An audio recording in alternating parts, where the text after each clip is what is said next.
Oke, selamat datang channel saya DH Herdiana ya. Kali ini kita bakal bahas soal pemula ya. Jadi apa yang harus dilakukan para pemula trader dalam menyikapi market ya, biar kita nggak banyak loss gitu. Di sini kita kasih tip yang tentunya kalau kita bicara soal money management ya, semua orang pasti bahas soal money management, yaitu bagian dari pemula. Tapi di sini saya rasa akan ada yang berbeda ya.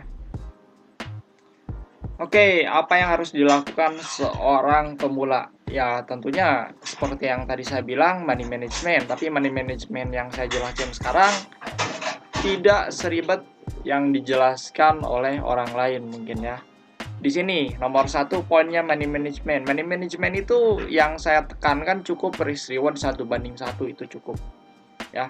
Selebihnya soal margin terserah kalian, yang penting risk rewardnya dulu harus 1:1. Jadi jangan sampai si risknya ini lebih besar dibanding rewardnya. Misalkan seperti ini. Nah, misalkan kita melakukan pembelian di area sini, terus kita taruh stop lossnya nih, kita akan taruh di area sini nih. Mana ya? Nah, misalkan kita taruh di sini. Terus kita menentukan TP-nya di area sini. Di area sini. Ya jangan seperti ini. Jadi jangan sampai kita beli di sini terus kita stop loss di bawah sini. Ini stop loss-nya misalkan kisaran 3%. Terus kalau kita profit itu cuman segini. Jangan sampai seperti ini.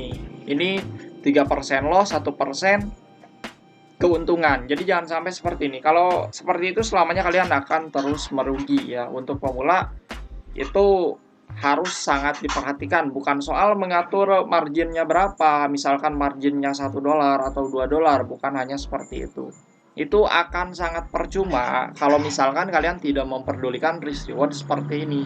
Jadi yang bagus itu minimal ya risk rewardnya sebanding 1:1 atau lebih. Kalau bisa lebih dari 1:1 itu bagus.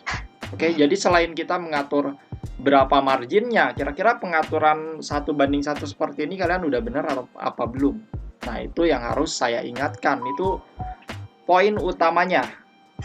Oke, jadi percuma kalian mau pakai margin sekecil apapun, kalau misalkan risk rewardnya tidak menggunakan 1:1 atau lebih, selamanya kalian akan merugi. Karena nanti sekalinya kalian loss, itu akan melebihi hasil profit dari kalian.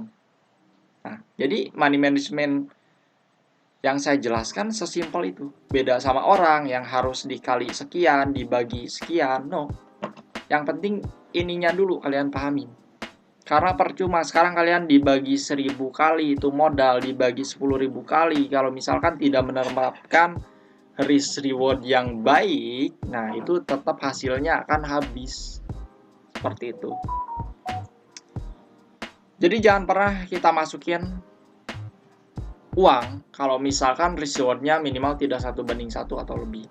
Kita skip, cari koin lain. Nah, ini bisa kalian terapkan nanti di trading dari 2022 market. Jadi kalian kalau misalkan mau menang di kompetisi trading yang misalkan dicontohkan di market ya. Misalkan kalian mau ikut kompetisi trading ya, kalian harus punya money management yang cukup baik. Kalau misalkan money management kita nggak baik ya gimana kita mau win. Seperti itu. Jadi kalau misalkan di sini kalian mau ikut trading kompetisi dari market, nah, kalian itu harus mempunyai money management yang baik. Di sini trading kompetisinya kita hanya memerlukan volume trading dengan hadiah JetX 25R beserta motor-motor lainnya ya. Nih, kalau kalian mau memenangkan ini bukan hanya untuk trader yang udah jago-jago, yang pemula pun bisa. Kenapa? Karena di sini hanya memperdulikan volume trading. Yang jelas kalau kalian bisa win ya lebih untung lagi. Ya tentunya harus win dengan manajemen yang cukup baik. Oke. Nah, di sini ada lebih dari 140 hadiah. Di sini ada iPhone, ada iPad, dan hadiah-hadiah menarik lainnya. MacBook juga ada nih. Nah, di sini kalian bisa memenangkan hingga 4 hadiah yang tahapannya dibagi-bagi, ada tahap 1 sampai 4, dan ini berlaku sampai akhir tahun atau sampai Desember sekarang. Oke. Jadi masih lama, 2022. Nah, total hadiahnya lebih dari 100.000 USDT. Ya. Nah, syaratnya kalian cukup lakukan setoran ke akun Live Trading Market dengan jumlah 300 atau lebih ya, 300 USD, dapatkan medali sesuai dengan turnover trading Anda. Jadi kalian nanti akan mendapatkan sebuah medali kalau kalian ikut dalam kompetisi trading market ini. Buka dan tutup posisi trading selama periode kontes. Jadi cukup kalian trading di sini, sebenarnya nggak perlu terlalu dipikirkan volume kalian sudah seberapa. Nanti juga kalau misalkan kalian banyak trading di sini, ini kan jangka masih cukup lama sampai akhir tahun, tiba-tiba kalian bisa dapat hadiah dari undian volume trading itu. Oke. Jadi cukup menikmati. Di sini soal marketnya, di sini ada market kripto, ada market forex. Jadi kalau kalian misalkan lagi bosen di kripto, kalian bisa coba-coba ke forex atau ke gold ya. Komoditas. Nah, di sini kalian kalau mau ikut ya tinggal klik ikut. Nanti akan saya sediakan linknya di deskripsi. Tinggal kalian buka akun pada market, terus kalian melakukan trading. Dengan setoran awal itu kita mendapatkan cashback 15% atau bonus ya, bonus 15% pada top up pertama. Nih, kalian tinggal isi nama kalian, terus email kalian di sini, terus nomor telepon, dan daftarkan diri kalian. Langsung kita akan melakukan trading pada market. Selesai. Tugasnya hanya seperti itu aja. Jadi kalau kalian mau ikut trading kompetisi market, pastikan money management kalian baik. Di sini juga saya punya tips-tips lain yang lebih menarik lagi. Kita bahas. Oke, kita akan bahas di sini tips-tips yang memang cukup menarik. Ini kepijit. Nah, di situ adalah money management, dan usahakan kalian kalau mau trading itu follow the trend atau setidaknya pola. Jadi kalau misalkan marketnya kita sedang bullish, ya semua orang kita mengatakan pastinya follow the trend dong.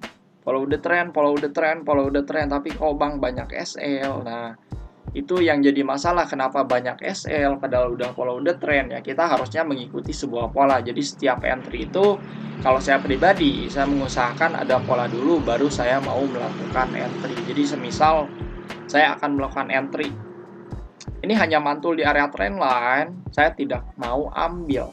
Setidaknya kita akan melihat lagi apakah dia bisa breakout dari area trendline atasnya atau trendline yang kita tarik secara garis miring ya. Misalkan seperti ini kan mantul, saya nggak akan ambil di pantulannya, tapi saya akan nunggu dia sampai breakout garis trendline-nya ya. Jadi kalian bisa menarik garis trendline atas. Lebih baik lagi kalau misalkan ada pola. Jadi kalau misalkan cuma memanfaatkan soal mantul atau soal mantul di area Fibo kalian short, nah itu salah satu contoh yang bakal buat duit kalian habis. Misalkan seperti ini, contoh kita akan menggunakan Fibo. Ini banyak dilakukan oleh pemula karena mereka tahu bahwa rasio 1272 sampai 1618 berpotensi untuk membalikan arah. Jadinya mereka banyak melakukan hal-hal yang seperti ini yang akan membuat mereka loss. Nah, mereka tahu area 1272 adalah area yang bisa memungkinkan untuk pembalikan arah. Nah, padahal secara trend market ini trennya adalah bullish. Yang mereka lakukan, kenapa mereka bisa banyak loss? Di sini bisa kita lihat area dari Fibo 1272. Ya, 1272. Nah, ini yang gawat.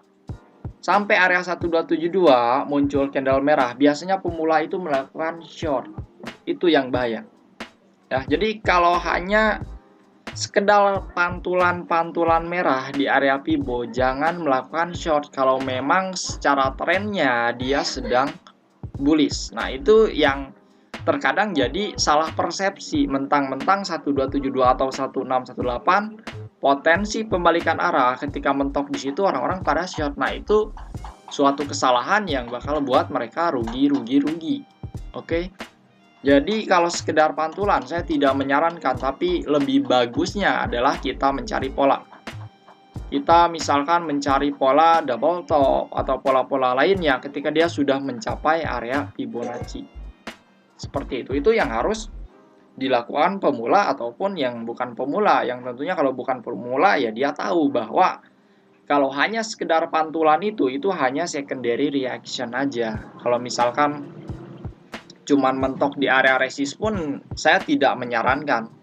Misalkan ya seandainya kita bicara seandainya ini adalah kenaikan ini kepentok di area sini, kita jangan melakukan short karena tidak ada pola apapun. Bisa jadi di sini misalkan candle dikasih merah, selanjutnya dia dikasih hijau.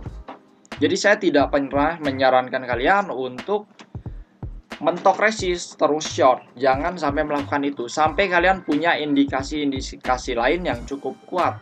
Oke? Karena bisa jadi seperti ini. Ini benar-benar turun ketika kalian beranggapan ini adalah turun. Misalkan di sini merah. Ini adalah penurunan.